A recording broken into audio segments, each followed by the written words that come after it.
Всем привет, дорогие друзья! С вами канал Супер Марс и Ко. И сегодня мы хотим пригласить вас на прогулку с нашими самоедами Перчиком и Асей, на которой мы постараемся максимально подробно рассказать, кто же такие самоеды и кого они едят. Ну, а если что-то забудем, пишите в комментарии, постараемся ответить на все ваши вопросы.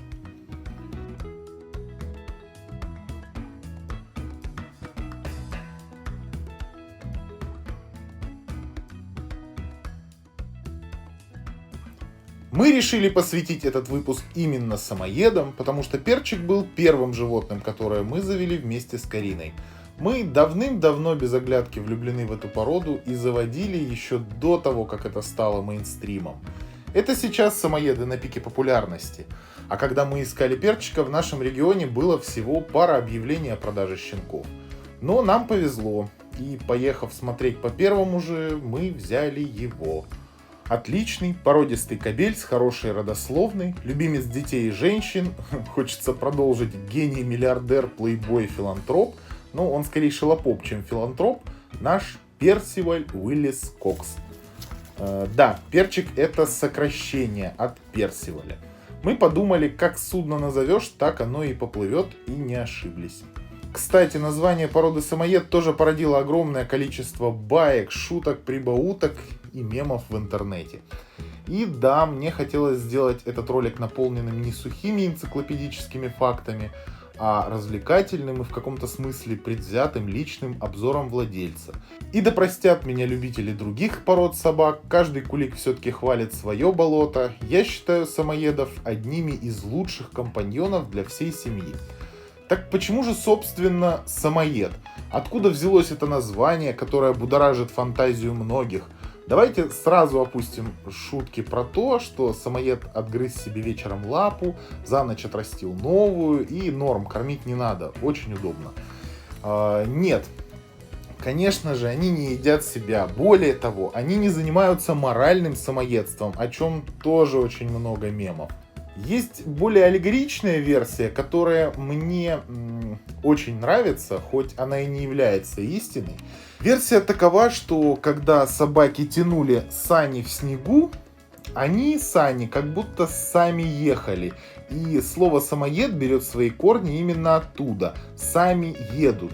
Но эта теория, хоть и поэтична, но далека от истины. Естественно, название произошло от племен, впервые приручивших этих собак, а самоеды являются примитивной породой, аборигенной, то есть история породы насчитывает более 3000 лет, и за это время она не претерпела никаких изменений. Скорее, самоеды самобытны. Племена, впервые приручившие самоедов, относились к так называемой самоидской или самодийской или самоедской этнической группе. Откуда, собственно, и пошло название самоеды. Изначально так называли именно племена. Проживали они на территории современной Сибири, Ямало-Ненецкого автономного округа, Архангельской области. И у них эта собака в переводе на русский называлась белек. Однако по их самоназванию, естественно, первые исследователи, которые встретились с этой собакой, назвали и собак, и племена самоидами, самодийцами или самоедами. До наших же дней дошло только название самоед. И тут самый интересный вопрос, почему же племена называли самоедами? Неужели они были каннибалами? Ну, я, честно говоря, думаю, что нет, хотя читал информацию о том, что некоторые ученые пытаются доказать и такую теорию. Мне больше кажется логичной версия про то, что самоназвание народа самодийцев на их языке было Хас-Ова или Хасова, что означает «сам един». Таким образом, преобразованием в языке русском самоеды самоедины. Соответственно, отсюда и пошло название породы. Еще одно заблуждение касательно породы – это называть самоеда лайкой, поскольку самоеды являются шпицами и скорее прародителями, предками лаек, чем в прямом смысле лайкой. Само собой, исходя из происхождения породы, у многих подписчиков возникнет вопрос. Это северные собаки, а вы живете в Краснодаре, в южном регионе, где достаточно жарко. Как они переносят лето, как переносят жару, и плохо ли этим собакам в такой шубе в жару? И здесь мы просто обязаны обратиться к анатомии и физиологии данной собаки. Во-первых, организм самоеда адаптируется к условиям, в которых он живет. Соответственно, у животных в более теплых регионах подшерсток гораздо более редкий. Он не имеет такой пышности и объема, но помогают улучшить терморегуляцию в жару. У самоедов же, живущих в более северных регионах, более плотный густой подшерсток, который защищает в морозы. Во-вторых, в международной классификации порода самоед насчитывает 7 стандартов, в том числе австралийский и южноафриканский, где даже средние температуры намного выше, чем у нас, и этих собак там успешно содержат и разводят.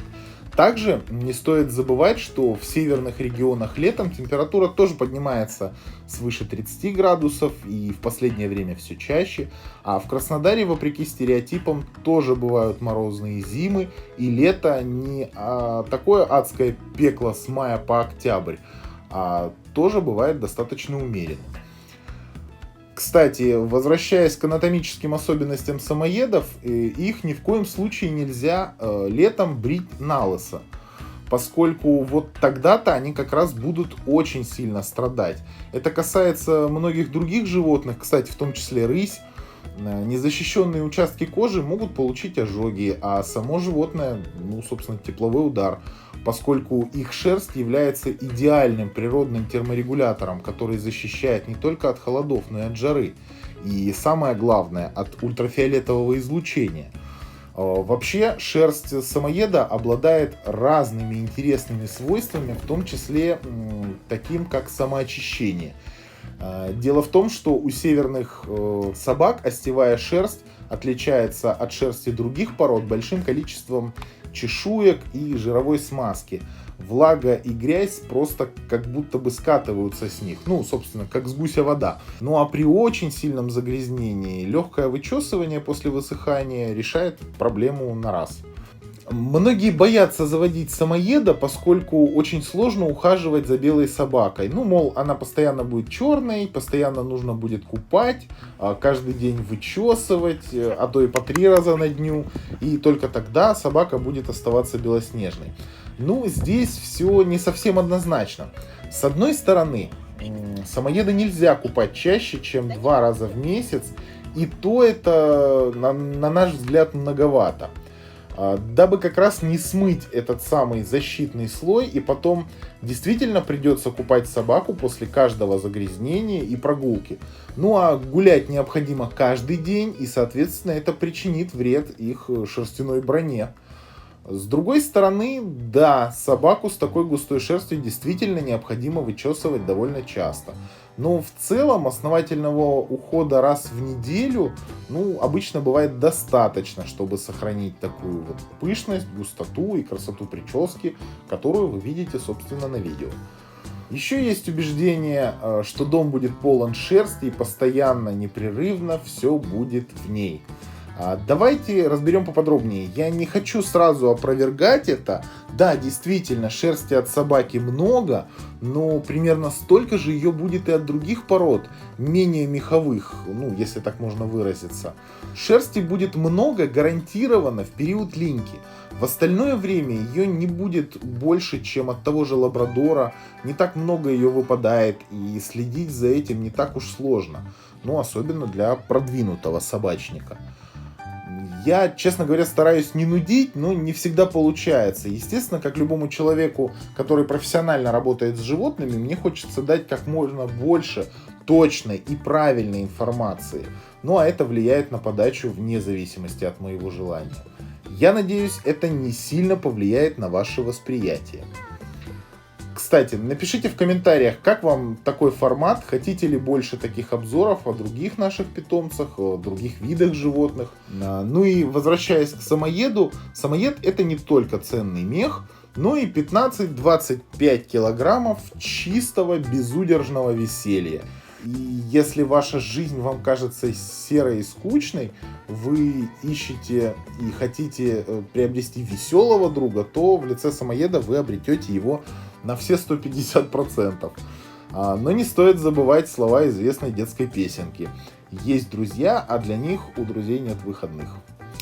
Поэтому друг этот будет с вами 24 часа в сутки, 7 дней в неделю, 365 дней в году. И ему будет необходима от вас полная отдача. Это собака экстраверт, которая требует к себе внимания не только на психологическом уровне, но на физиологическом. Если уделять им недостаточно внимания, если самоеда посадить, не дай бог, на цепь или в конуру, то, скорее всего, ваша собака начнет просто физически чахнуть и бывали случаи даже заболевать. Что еще грозит дому, если в нем появляется такой вот белый пушистый медвежонок? А грозит ему порядочная разруха, потому что пока пёсель воспитывается, пока он растет, он гиперактивен. Грызет все, что найдет, копает в самых неподходящих местах. Так как самоед все-таки северная порода, в нем генетически заложена охота на всех, кто прячется в снегу, в сугробах. Они очень любят копать, они мышкуют прям вот как лисы. Ну, вот если вы видели, как лисы ныряют в снег, это и называется мышковать. То есть охотятся на мышей под снегом. Еще ряд особенностей, свойственных этой породе. Это собака шумная и громкая. Если вы живете в многоквартирном доме, она вероятнее всего будет докучать соседям.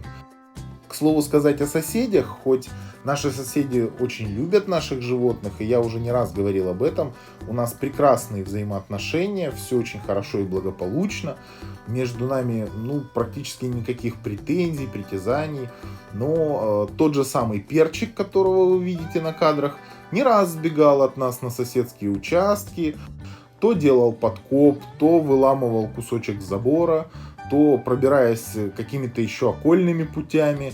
В том числе, кстати, однажды забрался на крышу вольера. Собака очень любит побегать, особенно самостоятельно. Да, он всегда быстро возвращается, но мы переживаем зачастую даже не за то, что он потеряется, так как район-то он очень хорошо знает, как свои. Кстати, сколько пальцев у собак на лапах? Вот и напишите в комментариях. Больше мы переживаем за то, что он очень контактный, как большинство самоедов. Они редко бывают агрессивными, трусливыми. Как правило, они открыты, они доверчивы к людям. В общем, мы беспокоились в основном за то, чтобы его не украли или не увели. В этом же, кстати, кроются и сложности, и множество плюсов на прогулке. С одной стороны, мы не переживаем, что он будет конфликтовать с другими животными, собаками, или там может кого-то укусить. Однако он активно идет к посторонним людям, поэтому часть прогулки, особенно в людных местах, мы водим его только на поводке, и когда доходим до мест вот на побережье, в парке, там уже отпускаем в поля, и он может спокойно бегать, никому не докучая. Просто даже самая ласковая и игривая собака для кого-то может быть неудобством. Посторонний человек, не зная собаки и как с ней обращаться возможно, может испугаться, это нормально. Я в целом считаю, что собака на прогулке должна быть воспитана и максимально подконтрольна владельцу, а если он не может этого обеспечить на 100%, то поводок и намордник быть обязаны, особенно для крупных пород. Или как альтернатива, можете следовать нашему примеру и гулять по безлюдным местам. Резюмируя, хочу сказать, что плюсы и минусы самоеда – это по сути одно и то же. Его характер и внешний вид. Просто кто-то видит в его экстерьере кучу проблем с уходом, а кто-то ценит красоту и грацию. Одни видят в характере минусы: шумность, разрушительность, гиперактивность, назойливость. Другие плюсы: социальность, открытость, доверие к людям. И, на мой взгляд, идеальные качества компаньона для всей семьи. Да, самоед идеально подходит в семью с детьми, особенно если есть предпочтение активного отдыха. За исключением, конечно, людей с аллергией. В то же время порода требовательная, скорее всего, он не подойдет новичкам, вряд ли подойдет для содержания в многоквартирном доме, хотя есть успешные примеры и в нашей практике тоже. Но лучше, если есть возможность своей территории, частного дома или активного выгула за городом, в полях, лесах, и так далее. Ну что ж, пришло время прощаться. До новых встреч, дорогие друзья. Ставьте лайки, подписывайтесь, жмите на колокольчик. Пока!